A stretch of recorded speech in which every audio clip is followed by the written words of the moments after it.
Well, the Jewish community continues to discuss the Chuck Hagel nomination as President Obama's choice to replace Leon Panetta as America's Secretary of Defense.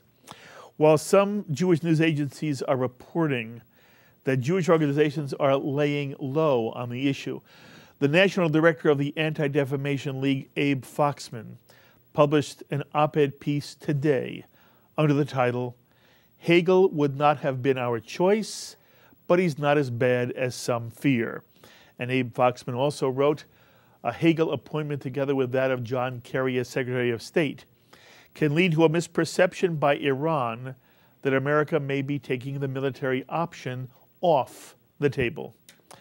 And after Alan Dershowitz explained on Shalom TV why he opposes the Hagel nomination, we received many emails from Shalom TV viewers, some applauding Alan's comments, especially as they applied to Roger Cohn's opinion piece in the New York Times, and there were many emails highly critical of Alan's position. So clearly, the Hagel nomination remains a matter of real concern to many in the Jewish community, and is being discussed all over the talk shows, so that it's also an issue of general American concern. And we're going to continue to focus our attention on any issue that deserves Jewish time. And so I'm very pleased to have on our phones right now two individuals for whom I have both enormous regard and affection, who bring very different perspectives to bear on President Obama's nomination of Chuck Hagel. First, from his law offices in Washington, D.C., Kenneth Feinberg, managing partner of Feinberg Rosen, and Ken is one of the nation's leading experts in mediation and dispute resolution. He's extremely involved in American Jewish life, serving with his wife Didi as co-chair of the Jewish Federation's General Assembly when it was in Washington, D.C. in 2009. And Ken is probably most well known for being this nation's pay czar, since Ken has had the awesome responsibility of helping to distribute compensation to American families who've been victimized by natural disasters and, of course, by 9/11. And Ken, thank you so much for joining us again. Glad to be on. And from his offices in Stanford University, where he's a scholar in residence, Charles Small, founding director of the Institute for the Study of Global Antisemitism and Policy. And Charles, thank you also for joining us again. Thank you. I'm honored to be with you both. Ken, I want to begin with you. In general, what's your reaction to the Hagel nomination? I applaud the nomination. I've known Chuck Hagel for 25 years. He's an American patriot. He is a war hero. He is somebody who served with distinction in the United States Senate. He is an expert on national defense. He's been there, done that.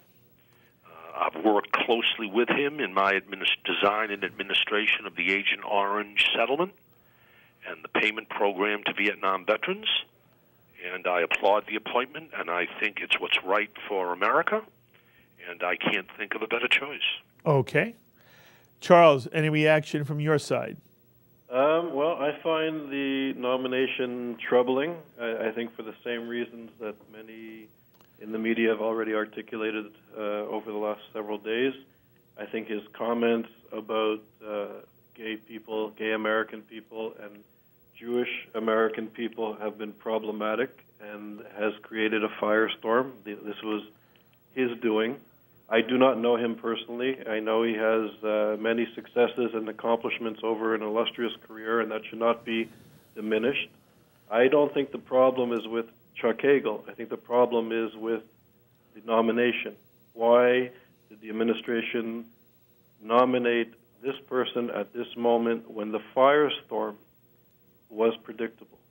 And this, for me, is troubling. The discourse, when it comes to notions of Jewish power, when it comes to the discriminatory notion of due loyalty, is now no longer on the fringes. It is front and center. It's on CNN. It's on Fox News. It's 24 hours 7. Some of the most pernicious, disgusting forms of anti-Semitic canards are now mainstream political discourse, and I find that horrendous. Ken?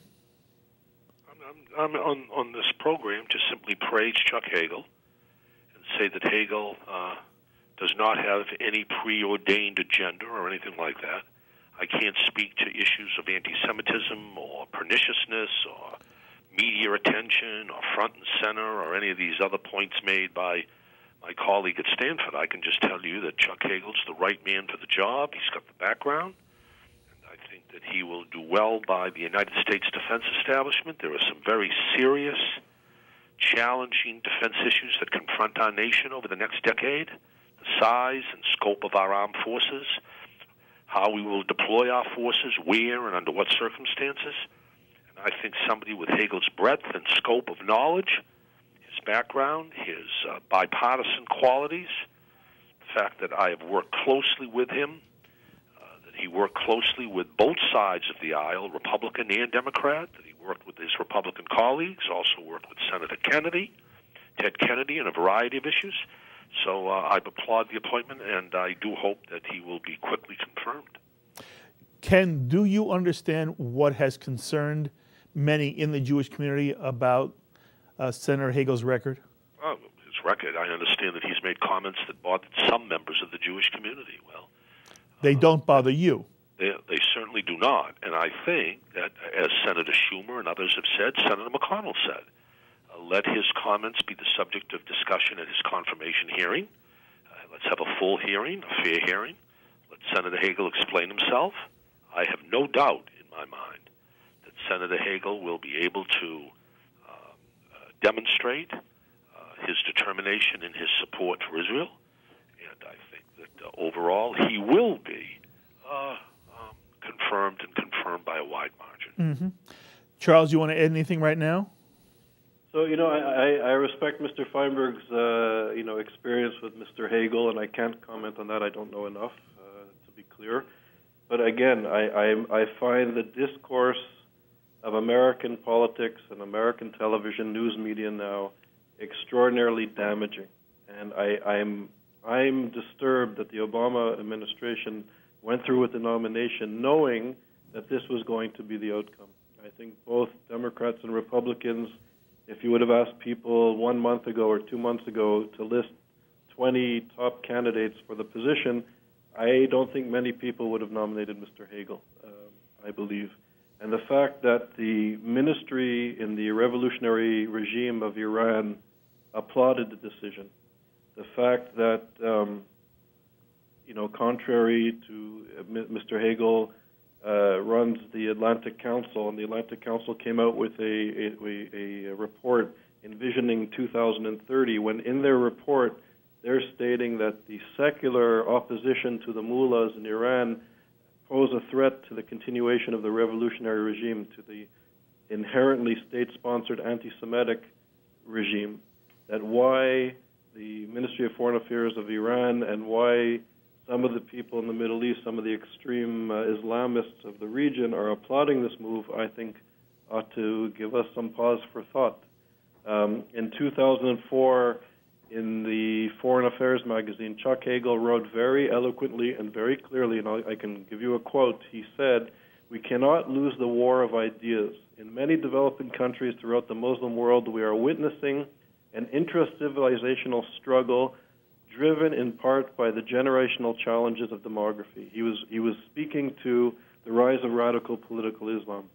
And I am afraid that this social movement, this reactionary social movement, which is using the most pernicious forms of anti-Semitism as a fuel to gain support in the region and beyond the region, that discussion is now in the United States of America about Jewish power, about notions of due loyalty. And I think that we, whether we're Democratic or Republican, whether we think that this nomination of Mr. Hagel is good or not, that we as a community, and we who are concerned about human rights, the rights of gay people and equality of citizenship in this country, that we should be alarmed that our discussion, our discourse is becoming rather, I would say, uncivilized, and we're going backwards. I think we've gone back 2 generations, and I think all of us need to be mindful of this, and how do we overcome this form of really anti-Semitic discourse? Ken, any comment? no, nothing further. I've said my my view on Chuck Hagel. I'm going to have to get off, but you know, I wanted to thank you guys for the opportunity. Let me just ask you one. I know you have to go, but let me just ask you one quick question. The thing that seems to be bothering many people in the American scene in general has to do with Senator Hagel's rejection of the military option. There are some who've even suggested that he is only committed to diplomacy, has even been against sanctions. Yet the president has been very clear that containment is not an option, sanctions are absolutely essential, and that he does not want to take the military option off the table. What I hear all the time, Ken, in the Jewish community is, forget Israel. In terms of the American position vis-a-vis Iran and the president's stated goals, it doesn't seem that he has chosen somebody as qualified an individual as he may be in general. He has not chosen someone who has a specific commitment to the same vision of how one handles Iran and other matters of defense as the president. And you who are very close to the Democratic Party, you have a real understanding here. I was hoping you would have some words that you would share with the Jewish community as to why the apparent conflict between these two men is something that does not disturb you.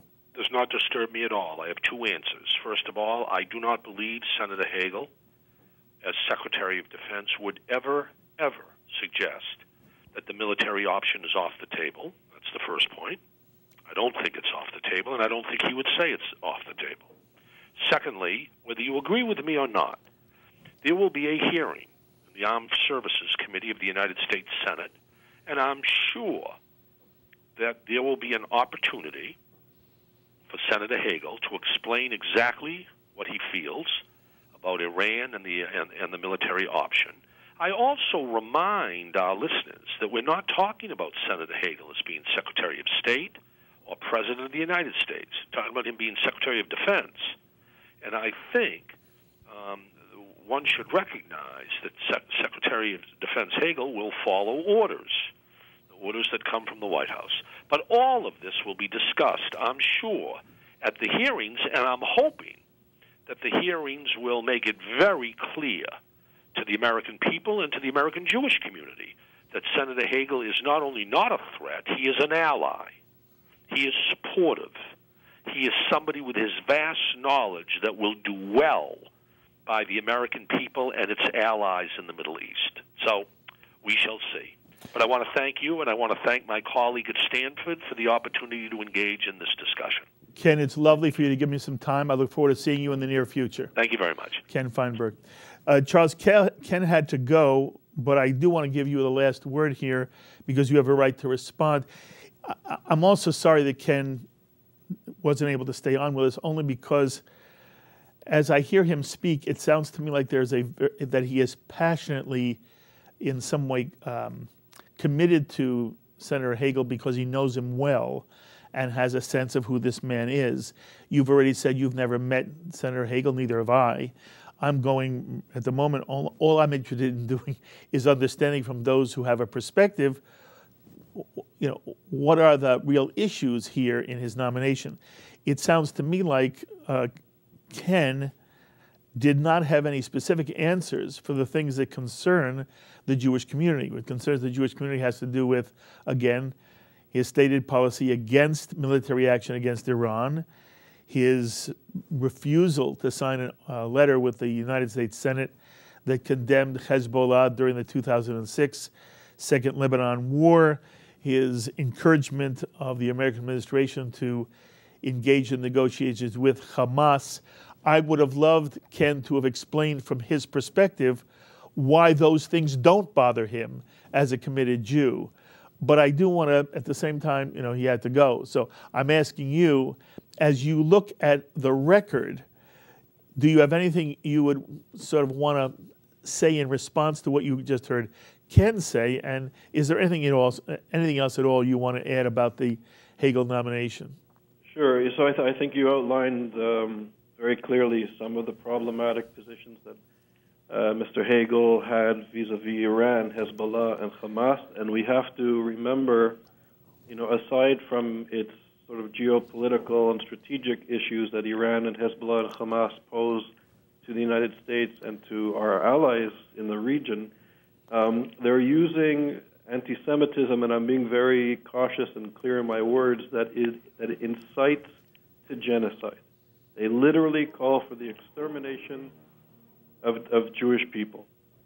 So Mr. Hagel also refused, I believe he was the only senator that refused to condemn a wave of anti-Semitism that was taking place in Russia several years ago, which is also interesting.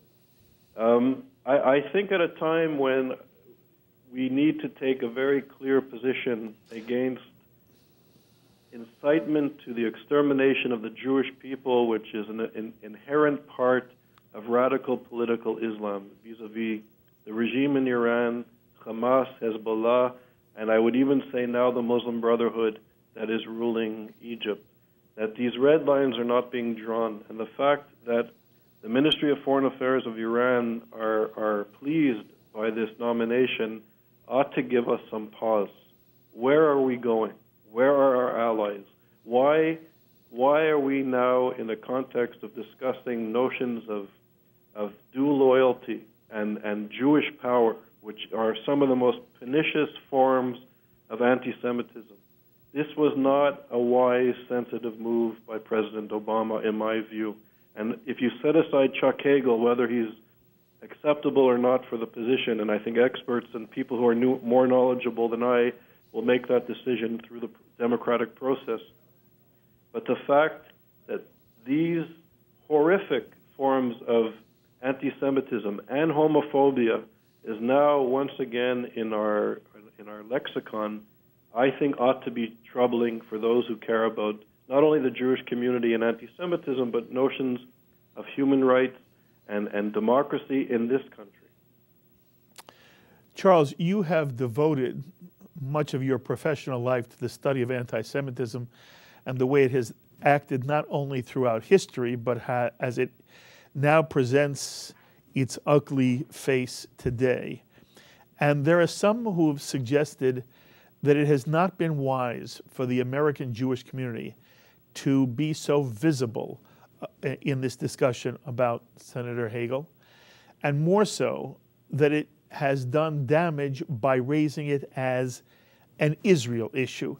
That, you know, as Senator Hagel said, I am an American senator, I'm not an Israeli senator. Right. And I said, when I was discussing this with Senator Dershowitz, and I'm doing a commentary of my own, you understand, of course he's an American senator. But when someone has to say, I'm an American senator, not an Israeli senator, there is something about that which makes the Jewish ear perk up and the Jewish back bristle. When somebody says, I'm not an Israeli senator, for a senator to feel he needs to say that, seems to me to be an issue of concern. Would you speak for a moment about whether you think this has, how would you counsel Jewish leaders today? Should they be speaking out about this, number one, because of Hagel's position vis-a-vis American Jewry? And again, he was very critical of what he called the Jewish lobby in Washington. And second, to what extent is this a manifestation where the Jewish community should not make it an Israeli issue? So I think these are very good questions, and I think it points to the fact that this is hitting a raw nerve, and this is, Rabbi Gola, Mark, this is anti-Semitism. We are experiencing anti-Semitism in our face, and I would urge the leaders of the Jewish community to be strong and to be steadfast. And it's interesting how Barney Frank, for example, and leaders of the gay community were strong and unequivocal against Chuck Hagel's homophobia. And good for them, and they ought to be. But what's interesting is that we are sort of being handcuffed, because now in the media, the most disgusting forms of anti-Semitic canards are in our face. And it's difficult and delicate to negotiate, what do we do? Do we speak out and be strong? Do we let it pass over? Should we be quiet? And it's the fact is that we're dealing with anti-Semitism and an accusation that has prevailed against Jews in other times, in other places throughout history, and we are now facing it as a people, and I think we should not back down. We should be strong and steadfast and call it what it is. This is anti-Semitism. If this discussion and this discourse would be happening in any other society, if this was happening in Russia or in France or in England, we in the United States would condemn it as anti-Semitism. But it's happening here. And it's happening here, and it's sending a message, I may add, to the Middle East. It's sending a message to Iran. It's sending a message to the Muslim Brotherhood in Egypt, in Syria, in Jordan, that people here are dealing with notions of Jewish power and Jewish allegiance. And I think it's a tragedy that it should be happening here in the United States, and I think that our community leaders and people who care about human rights ought to be very strong and unequivocal. This is not acceptable. Do you think that this was something that could have been anticipated by the Obama administration, or do you think, in fact, they never meant it to be in any way perceived as an anti-Semitic selection, and that, in fact, they're surprised by the Jewish reaction? So I don't know. In Jewish ethics, I don't know whether, what's in people's hearts or in their minds. We don't know. But there was a trial balloon that was sent out about Chuck Hagel weeks before he was nominated, and the reaction was clear. And why President Obama and his aides followed through on this at very best, it was an insensitive decision. At the very least. And I think it was a mistake. And the fact that this is the discourse that is mainstream in Egypt, it's mainstream in Iran, and unfortunately it's become from, several years ago, it was Walton Mersheimer and some other crackpots at third-rate universities who spoke like this. And now it is front and center. This is the news 7 days a week, 24 hours. Jewish power, Jewish loyalty. And I think it is, at the very least, an insensitive mistake that has set back race relations or the place of Jews in American society way back, a generation or so. There's a lot of repairing and healing that will need to be done. This is a very sad moment, I think, in American political history. By the way, you're making a very dramatic statement here, Charles. We're on the East Coast. You basically have offices in various places. Not only you're at Stanford now, you're at Fordham, you're at Harvard. Boy, kol hakavod to you. It's remarkable how after Yale shut down the institute, you have resurrected it in a fabulous fashion. And I wish you every best, and we will be covering many of the sessions that you will be holding here in New York at Fordham, and maybe we'll get up to Harvard and cover some of them there too. So I should say to you, just congratulations, and I'm sure that all of those who've been watching what you were doing through Shalom TV are very pleased that you are back in the game, Charles. But you also are from Canada yourself, and the reason I point this out is I don't experience what you've described here in the New York area. In the greater New York area, I don't detect any sense that in some way, as you say, Jewish relations in America have been set back a generation. And so I want to push you a little bit. What evidence do you have of that? Why do you describe it in such dramatic terms? So I think there's two reasons. First of all, number one, the notion of Jewish power and due loyalty is central to anti-Semitic stereotypes of Jews. Yes, but Charles, have you heard that discussed on American television in relationship to the Hagel nomination?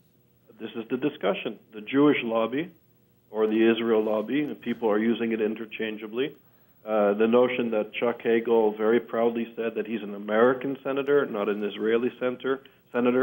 So therefore, the so-called Jewish/Israel lobby, American Jews lobbying, as is their democratic right as citizens to do, is sort of questionable because they have different loyalties. I think that this whole discourse, this whole discussion, is now mainstream news. This is what the pundits are discussing on cable television. And I think that if there was any other, if you can think of different forms of discrimination or racism against another identifiable group, could you imagine having major discussions on whether that stereotype is real or not against African Americans or women or Asian people or gay people? We wouldn't tolerate it. But now we are having a discussion regarding one of the most disgusting forms of anti-Semitism.